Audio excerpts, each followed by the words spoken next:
Mayday, Mayday. Skyhawk 3753 Lima's lost all engine power. We are at 2,000, and we are about 5 miles north of Santa Monica looking for a spot to land. This pilot makes the best of a bad situation, and the data tells a harrowing tale. The GPS data from the final minutes of the flight paints a nightmare scenario. And how does something like this even happen in the first place? The plane was flying from Turlock, just outside of San Jose, on its way to the Santa Monica airport. They had just flown through SoCal Approach near Van Nuys when they were cleared to resume their own navigation to Santa Monica. 53 Lima, count out 360, resume navigation.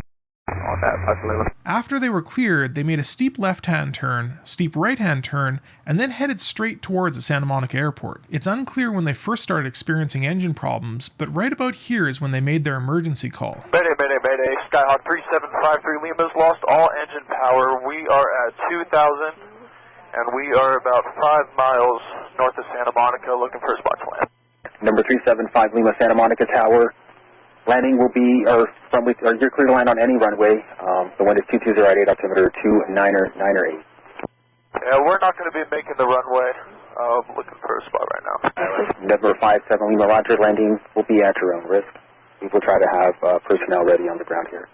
While 2,000 feet sounds high, that's only a few hundred feet from many points in these mountains. From the GPS data, you can see that they were more or less skimming the ground all the way in. You can tell from the tone in the pilot's voice that he kept his composure. His actions likely saved his life and the life of his passenger. But what could cause something like this at such a critical phase of flight? Aircraft engines don't typically outright fail, especially not when at a low power setting such as when coming into land. Usually these types of incidents on landing are caused by fuel issues. The most obvious cause is that there might just not have been enough fuel on board. If a pilot doesn't do their fuel planning correctly, they might run out of fuel just as they're coming into land. In the United States, pilots are legally required to add an extra 30 minutes of fuel to help eliminate this problem. But just because it's legal doesn't mean pilots don't still make mistakes. But even if they had enough fuel on board, that doesn't mean the fuel was making it to the engine. Many small aircraft, like the 172 involved in this accident, have 2 separate wing tanks. The pilot controls which fuel tank is being used with a fuel selector switch. If the pilot switches to a tank that's empty,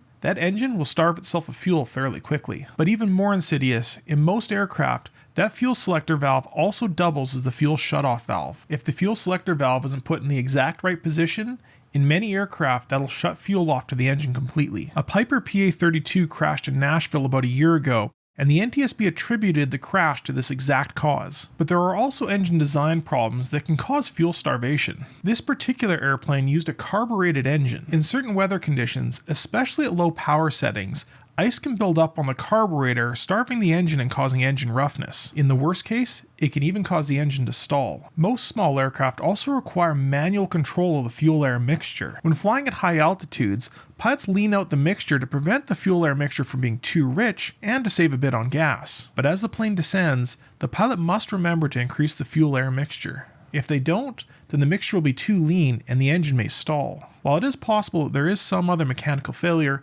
fuel starvation is usually the cause of an engine failure on landing. Regardless of what caused the engine failure, this pilot's actions saved the lives of everyone on board and probably people on the ground as well. Everyone involved, including the air traffic controller, kept their cool and worked the problem. And Santa Monica Tower, we got 2 souls on board, and we're gonna try to make a field up here. There's not many good spots to land, so we're gonna do our best.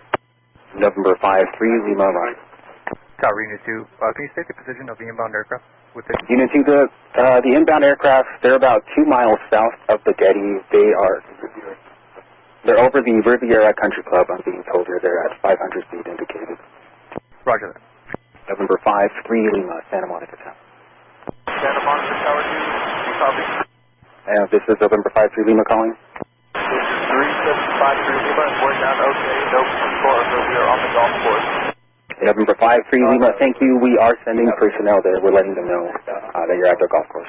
So, thank you. No problem. Thank you for your help, and no injuries, so we walk away. 10 years ago, Harrison Ford also landed his airplane on a golf course after taking off from the same airport.